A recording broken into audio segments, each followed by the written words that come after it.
نحمده ونصلي ونسلم على رسوله الكريم اما بعد فاعوذ بالله من الشيطان الرجيم بسم الله الرحمن الرحيم قال الله تعالى في الكلام المجيد والفرقان الحميد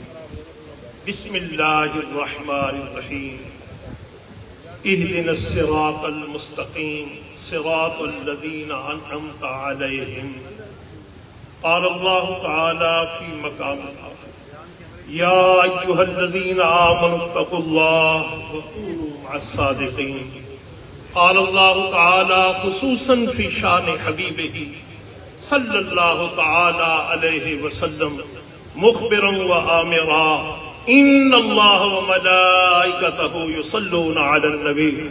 يا أيها الذين آمنوا صلوا عليه وسلموا تسليما محبت سے درود پاک اللهم صل على سيدنا مولانا محمد النبي الأمي الحبيب العالي القدر العظيم الجاه وعلى آله وصحبه وسلم صلاة وسلاما عليك سيدي يا رسول الله الصلاة والسلام عليك يا رسول الله وعلى آلك وأصحابك سيدي يا حبيب الله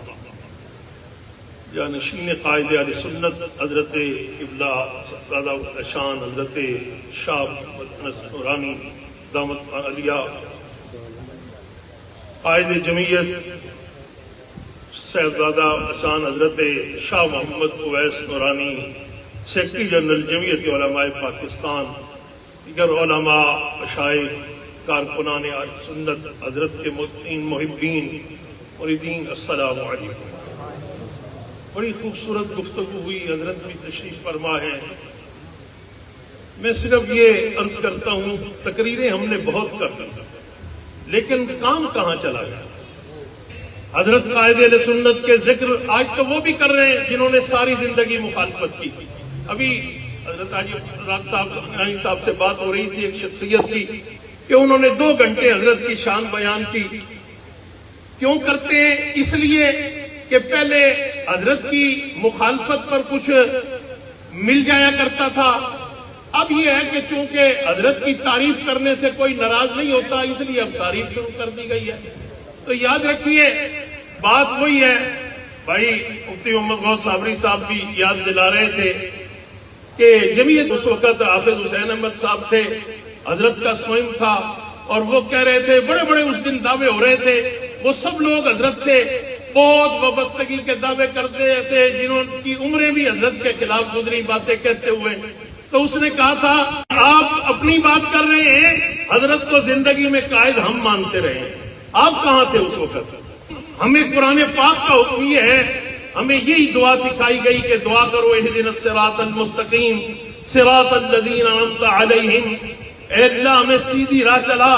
سیدھی راہ ان لوگوں کی جن پر تم نے انعام کیا اور جمعیت علماء پاکستان وہ جماعت ہے اس کے بنانے والے اس کے صدور سب کے سب وہی رہے جو انعام یافتگان میں شامل ہے حضرت عبدالحامد بدایونی رحمت اللہ علیہ حضرت مولانا عبدالغفور ہزاروی رحمت اللہ علیہ حضرت خواجہ قمر الدین سیالوی رحمت اللہ علیہ حضرت قائد اہل سنت رحمت اللہ علیہ کوئی کہہ سکتا ہے کہ یہ وہ لوگ نہیں ہیں جن پر اللہ کا انعام ہوا عجیب بات یہ ہے اللہ کا انعام بھی مانتے ہیں مزار پر حاضری بھی دیتے ہیں ان سب بزرگوں کے مزارات پر بھی حاضری دیتے ہیں عقیدہ یہ رکھتے ہیں یہاں 2 دعا کریں گے اللہ قبول کرے گا اور ان کی جماعت میں شامل نہیں ہونا چاہتے اور اگر ہم یہ کہیں کہ نہیں جی ہم شامل ہیں بتائیے ابھی بلدیاتی الیکشن ہوئے کہاں گیا سنی حضرت کو ایسے باتوں سے راضی کریں گے ہم حضرت تو زندگی میں کبھی ایسی باتوں سے راضی نہیں ہوئے اب صرف باتیں کر کے حضرت کو راضی کر دیں گے یاد رکھیے اگر ہم یہ سمجھتے ہیں کہ جمعیت علماء پاکستان اور حضرت وہ تھے جو انعام یافتگان میں شامل تھے تو یاد رکھیے سیدھا راستہ بھی پھر وہی ہے وہی جماعت ہے جو حضرت کی قیادت میں چل رہی ہے پھر اس میں کیوں نہیں شامل ہوتے ابھی میں لاہور حاضر ہوا تو وہاں ایک مسجد میں پروگرام رکھا گیا تو ایک صاحب تھے انہوں نے خطاب فرمایا اور کہا کہ جناب 30 سال پہلے حضرت اس مسجد میں آئے تھے پھر حضرت تشریف نہیں لائے تو میں نے ان سے یہی آیت پڑھ کر عرض کیا کہ قرآن کو کہتا ہے یا ایھا الذین آمنوا اتقوا اللہ، اے مسلمانوں ایمان والو اللہ سے ڈرو، وکونوا مع الصادقین، اور سچوں کے ساتھ ہو جاؤ۔ ساری زندگی ہم نے نعرے لگائے، حق و صداقت کی نشانی مولانا شاہ احمد نورانی، اور پھر ہم ان کے ساتھ نہیں ہوئے، یہ انتظار کرتے رہے کہ مولانا ہمارے ساتھ ہو جائے، یعنی وہ کبھی وہ تشریف لائیں وہ تشریف نہ لائیں۔ جب ہمیں حکم ہے کہ سچوں کا ساتھ دیں، ساری زندگی سچا بھی کہا، اور پھر یہ ہم نے عذر بنا لیا کہ حضرت کبھی نہیں تشریف لائے، اس لیے ہم نے بھی جماعت کا کام چھوڑ دیا۔ تو یاد رکھیے، اگر ہم چاہتے ہیں حضرت راضی ہوں، اور اگر ہم حضرت سے وفادار ہیں، تو پھر حضرت کی فکر سے بھی وفاداری ضروری ہے۔ حضرت کی ولایت سب سے بڑی کرامت حضرت کی یہ تھی کہ حضرت نے زندگی بھر پیسے سے محبت نہیں کی۔ بہت پہلے، ابھی 74-75 کی بات تھی، حضرت بھی اپنے بڑے عروج میں تھے، فیصل آباد تشریف لائے، صوفی عمر اسماعیل قاضی صاحب اور بڑے دوست اس کے گواہ ہیں کہ ایک ہمارے اس وقت نئے اٹھتے ہوئے بزرگ عالم دین بعد میں ہوئے، وصال ہو گیا، وہ وہاں تشریف فرما تھے۔ ایک سیٹھ نے اپنے بچے کے نکاح کے لیے حضرت کو دعوت دی، حضرت تشریف لائے، نکاح پڑھایا، اور اس نے اس سستے وقت میں جب 350-400 روپے تولہ سونا تھا، اس نے 1 لاکھ روپے لفافے میں ڈال کر پیش کیا۔ حضرت ہاں جی، یہ بھٹی صاحب کہہ رہے ہیں میں بھی اس کا گواہ ہوں، میں بھی وہاں حاضر تھا۔ تو حضرت نے فرمایا کہ یہاں کے مقامی عالم کون سے ہیں؟ ابھی وہ نوجوان تھے، کہا یہ ہیں۔ تو حضرت نے وہ لفافہ دیتے ہوئے کہا کہ اس کے حقدار یہ ہیں۔ اب وہ جیسے ہی اس نے دیکھا وہ دوڑ کر آگے ہوا، اس نے کہا حضرت یہ 1 لاکھ روپے ہے۔ ان دنوں لاکھ روپے کی بڑی حیثیت تھی، اس سے بھی 20 برس کے بعد، کم از کم یا 15 برس کے بعد جب یہ مہران والے سزوکی نے گاڑی نکالی تو اس کی قیمت 37,000 روپے تھی۔ تو وہ اس وقت 1 لاکھ روپیہ دوڑ کر حضرت یہ تو 1 لاکھ ہے۔ حضرت نے فرمایا کہ اس کے مستحق یہی ہیں آپ کے مقامی عالم۔ اور کتنے افسوس کی بات ہے، کبھی وہ ساتھ ہوتے ہوئے کورس کو بھی چھوڑ کر چلے جاتے۔ آج بہت سے علماء کہتے ہیں مولانا نورانی رحمت اللہ علیہ نے کیا کیا، ابھی ایک بڑے کبھی ہماری جماعت کے ساتھ ہوتے، پھر وقت تشریف آئے وہاں رحیم یار خان تو فرمانے لگے کہ حضرت کا کون سا کام ہے، کون سا کام ہے کہ آپ چاہتے ہیں؟ آپ چاہتے تھے حضرت آپ کو ایک نکاح رجسٹر لے لیتے، کوئی مدرسہ بناتے، اس میں فتوے جاری کرتے، یہی آپ کہتے ہیں؟ کہتا ہے میرے والد کا 1 مدرسہ تھا، ہمارے 3 ہیں۔ میں کہ پہلے تمہارا 1 ابا مانگنے والا تھا، اب تم 3 بھائی مانگنے والے ہو،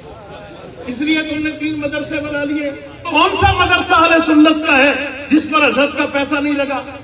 حضرت کی مہربانی نہیں ہوئی؟ اور جب پھر مدرسے بن گئے، جب وہ کچھ رک جاتا پھر حضرت کو بلا لیتے، جب حضرت تشریف لاتے آپ کے قدم سے وہاں سبزہ ہوتا، پھر کہتے کہ یہ تو ہمارا اپنا کمال ہے۔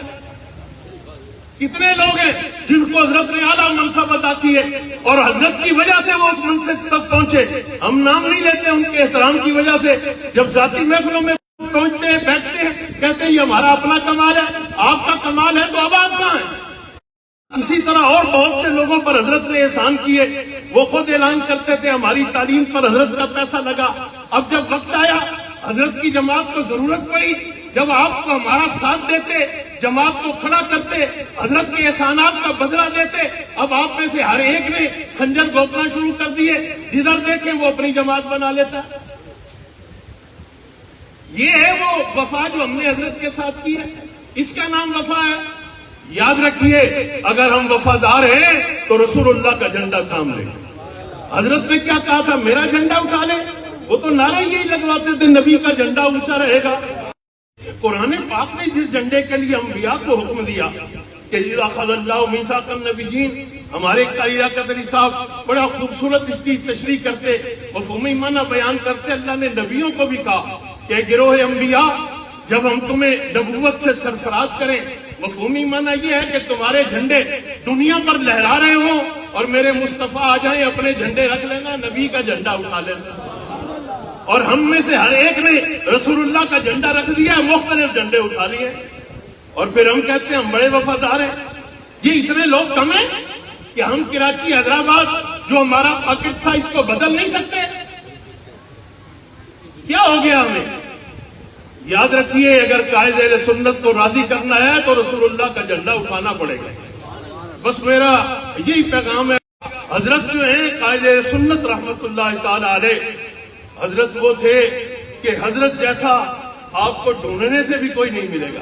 لیکن اب جو ہے کھڑے ہو جائیں ہم، حضرت کی وفاداری کا دم بھرے، بہت اچھی بات ہے، لیکن اب ہمیں اس کی ضرورت ہے جو شاہ انس نورانی کا ساتھ دے، جو شاہ اویس نورانی کا ساتھ دے۔ اب آپ کہیں نا کہ ہم ان کے ساتھ ہیں، ہم جمعیت علماء پاکستان کے ساتھ ہیں، آگے بڑھیں گے، قدم بڑھائیں گے، رسول اللہ کا جھنڈا اٹھائیں گے، تو پھر انشاءاللہ ہم سے بھی اللہ وہ کام لے گا جو قائد اہل سنت کر گئے۔ آپ سے بھی یہی درخواست ہے، نظام مصطفیٰ کا نفاذ صلی اللہ علیہ وسلم اور مقام مصطفیٰ کا تحفظ، آپ بتائیے اس سے اچھا کوئی اور منشور ہے؟ پھر کیا ہو گیا ہمیں؟ کیوں کوئی کہتا ہے جی اب جناب اب وہ دل نہیں کر رہا، دل کیوں نہیں کر رہا؟ اس لیے کہ اب مالی منفعت کے پیچھے چل دیے۔ یاد رکھیں، آپ جماعت کا ساتھ دیں گے تو اللہ آپ کو دنیا میں بھی برکتیں عطا کرے گا۔ آج یہ کتنے ہی علماء ہیں ہمارے، وہ بیچارے اس بنیاد پر کام نہیں کرتے کہیں وہ فلاں چندہ نہ بند ہو جائے، اور ہم نے الحمدللہ زندگی بھر یہ اصول بنایا کہ مولانا نورانی کا یہ نہیں ہے کہ ہم ان کو اس معنی میں کہہ رہے ہیں کوئی سمجھے، یعنی مولانا نورانی کی مخالفت کے معنی میں کہ مولانا کا جو موذی ہے وہ سنی بھی ہے تو اس سے چندہ نہیں لے گے، اور آج تک نہیں لیا۔ پھر کیا ہوا؟ ادارے بند ہو گئے ہمارے۔ یاد رکھیے، جتنے ہمارے مدارس ہیں وہاں اساتذہ وہ رکھیں جو رسول اللہ کے نظام کی تعلیم دیں۔ ہم کہتے ہیں نظام مصطفیٰ یہ ہے کہ بس جناب نماز پڑھ لیں، روزہ رکھ لیں، اور رسول اللہ کیا فرماتے ہیں؟ اللہ کے حبیب فرماتے ہیں کہ بنی اسرائیل کے جتنے انبیاء تھے وہ میری اپنی اپنی امت کی سیاست کرتے تھے۔ سیاست امت کے اجتماعی کاموں کا نام ہے، ہر نبی سیاست کرتا تھا۔ حضور فرماتے ہیں، بخاری شریف کے حدیث پاک ہے جس کا مفہوم ہے، فرمایا ایک نبی فوت ہو جاتے ان کی جگہ دوسرے لے لیتے، اور یہ سلسلہ چلتا رہا، اور میرے بعد مفہومی مانا یا نا خاتم النبیین لا نبی بعدی، میرے بعد کوئی نبی نہیں، تو پھر حضور کی امت کی سیاست کون کرے گا؟ فرمایا میری امت کے علماء کریں گے۔ اور ہم نے یہ کر دیا جو یہ جی بڑے عالم دین ہے، سیاست کو تو نام ہی نہیں لیتے۔ رسول اللہ فرماتے ہیں میری امت کے علماء سیاست کریں گے۔